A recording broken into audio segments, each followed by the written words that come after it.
In the shifting sands of international politics, few decisions reverberate louder than the choice of a nation to step back from global institutions. And in the heart of West Africa, three countries, Burkina Faso, Mali, and Niger, have done exactly that. Their announcement to withdraw from the International Criminal Court, ICC, has sent shockwaves through Africa, Europe, and beyond. For some, it is a bold declaration of sovereignty, a refusal to be judged by outsiders. For others, it is a dangerous retreat, threatening accountability, justice, and the fight against impunity. But why now? Why these three nations, and why the ICC? Burkina Faso, Mali, and Niger, three neighbors bound by geography, culture, and now a shared political trajectory. All three are military-led states, having undergone coups in recent years amid growing instability. Each is grappling with deadly insurgencies, fragile economies, and strained relations with the West. Together, they formed the Alliance of Sahel States, AES, in 2023, pledging mutual defense, closer cooperation, and a new era of regional solidarity. Their withdrawal from the ICC is not an isolated act. It is part of a broader realignment, one that seeks to challenge old alliances, question Western dominance, and reassert African independence on the global stage. Established in 2002, the International Criminal Court was designed as a beacon of justice. Its mission, to prosecute individuals responsible for genocide, crimes against humanity, war crimes, and aggression. But from its very inception, the ICC has faced criticism. Of its many investigations, a disproportionate number have centered on Africa. Leaders across the continent, from Kenya to South Africa to Gambia, have accused the court of bias, neo-colonialism, and selective justice. For years, whispers of mass withdrawals from the ICC haunted its corridors in The Hague. And while some nations backed down, others remained skeptical.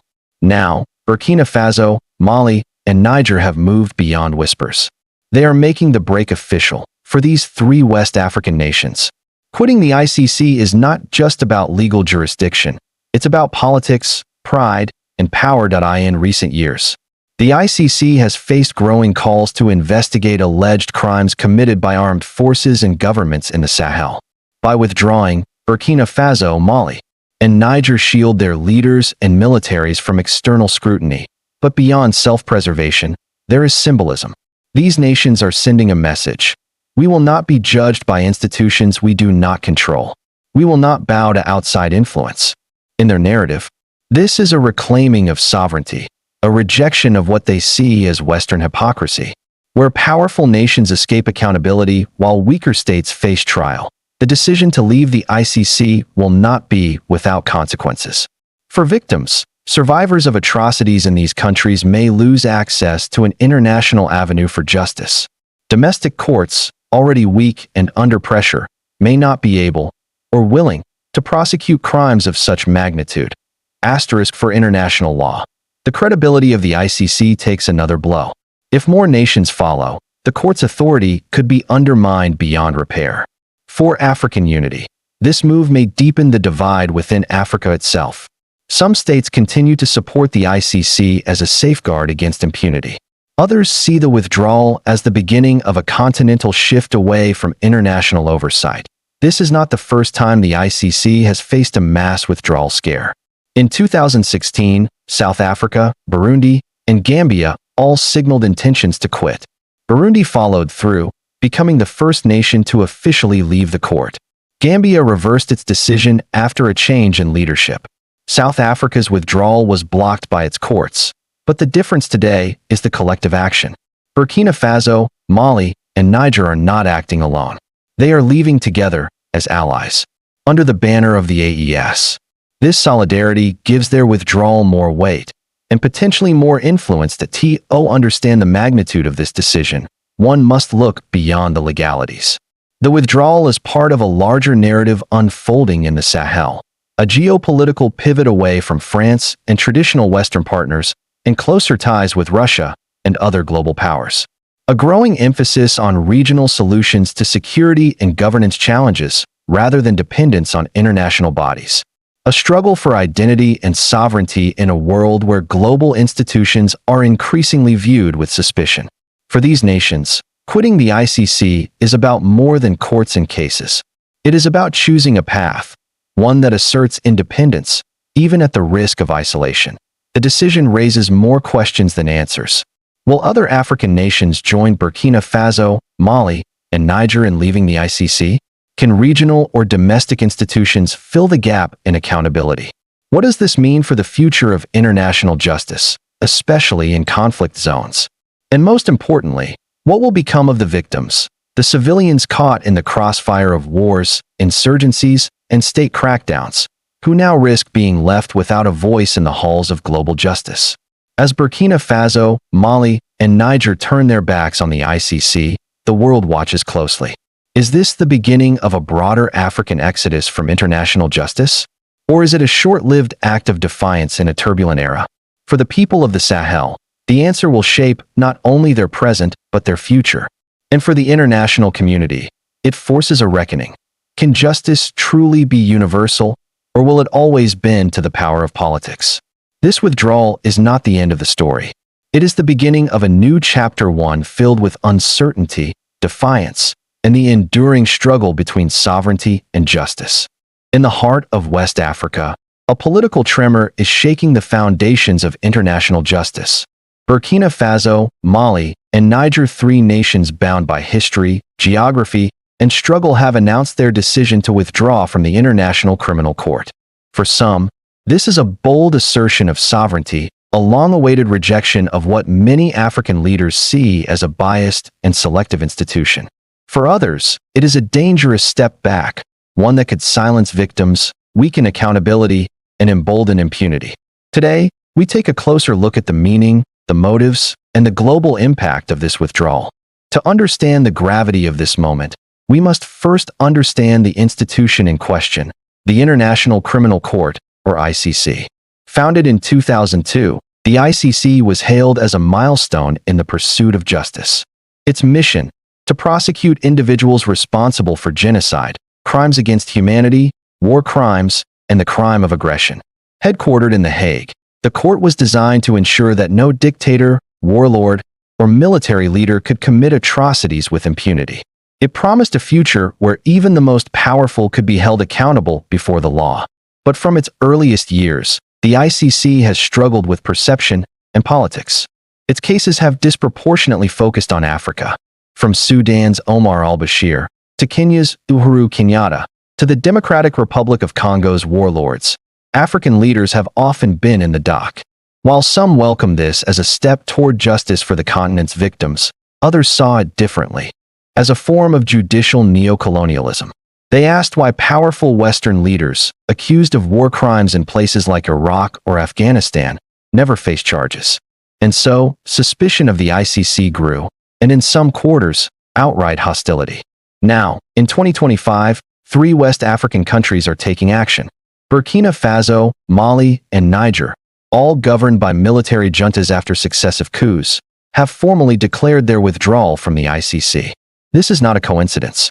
The 3 nations are part of the Alliance of Sahel States, or AES, a regional bloc created in 2023.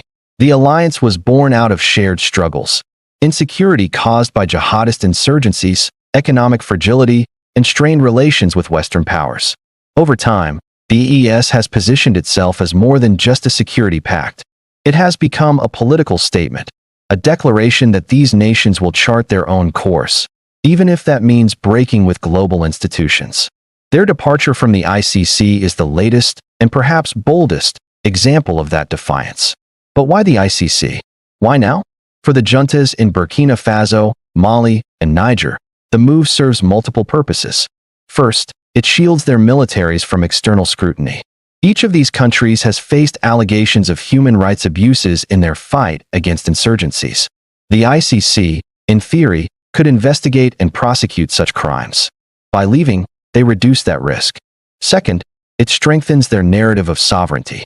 These governments have repeatedly accused the West of hypocrisy, of preaching democracy while interfering in African affairs. Withdrawing from the ICC allows them to tell their people, "We will not be judged by outsiders." Third, it sends a signal of solidarity. By acting together, the 3 nations amplify their message. This is not an isolated protest. It is a collective stand, wrapped in the language of African pride and independence. The announcement has drawn sharp reactions. Human rights organizations warn that the move will deny victims of atrocities a path to justice. In countries where domestic courts are weak, politicized, or under military control, the ICC has often been seen as a last resort. The African Union, long divided on the issue of the ICC, faces renewed pressure.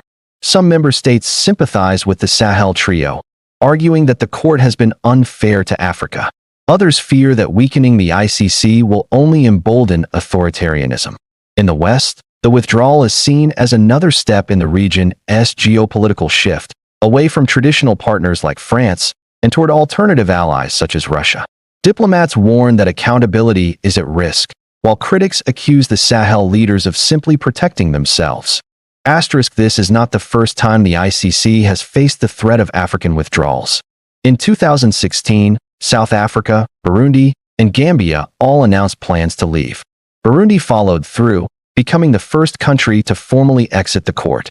Gambia reversed its decision after a change in leadership, while South Africa's courts blocked its withdrawal. The ICC survived that crisis. But today's withdrawals feel different.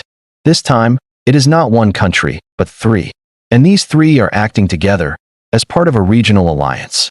Their move carries a weight that could inspire others, or at the very least, embolden critics of the court across the continent. Perhaps the most painful question is what this means for victims. In Mali, communities have suffered massacres at the hands of insurgents and security forces alike. In Burkina Faso, civilians have been caught between extremists and state crackdowns. In Niger, conflict has displaced entire populations. For many of these victims, the ICC represented a glimmer of hope, a possibility that justice might come, even if slowly, even if from far away. Now, with withdrawal on the horizon, that hope dims.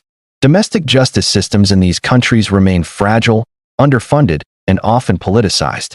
The fear is that crimes may go unpunished, perpetrators unchallenged, and victims unheard. Beyond the immediate impact, the withdrawal speaks to a larger shift in global politics. In recent years, Burkina Faso, Mali, and Niger have distanced themselves from France, their former colonial power. They have expelled French troops, questioned Western aid, and sought new partnerships with countries like Russia and Turkey. Their withdrawal from the ICC fits into this broader pattern, a rejection of Western-led institutions and an embrace of alternative paths. It also raises questions about the future of international justice. Can a system like the ICC truly be universal if major regions of the world choose to walk away? Or is justice destined to remain selective, subject to the power dynamics of global politics? What comes next? Under the Rome Statute, the treaty that created the ICC, a country's withdrawal takes effect 1 year after notification. That means, for now, the court still has jurisdiction over crimes committed in Burkina Faso, Mali, and Niger. But beyond the legal timelines, the political symbolism is immediate. The AES has drawn a line in the sand. The question is whether others will cross it. Will more African nations join the exodus, creating a continental movement against the ICC? Or will this remain a Sahelian rebellion, contained to 3 nations already at odds with the West? The answers will shape not only the future of the ICC, but also the trajectory of African politics in the years ahead. In the deserts of the Sahel, where borders are fragile and conflicts endure, 3 nations have chosen to redraw their place in the global order. Burkina Faso, Mali, and Niger are turning their backs on the ICC, a court created to deliver justice without borders. For some, it is a proud declaration of independence. For others, it is a dangerous step into impunity. Whatever the verdict of history, one thing is clear. The decision marks a turning point, not just for these nations, but for the future of international justice itself.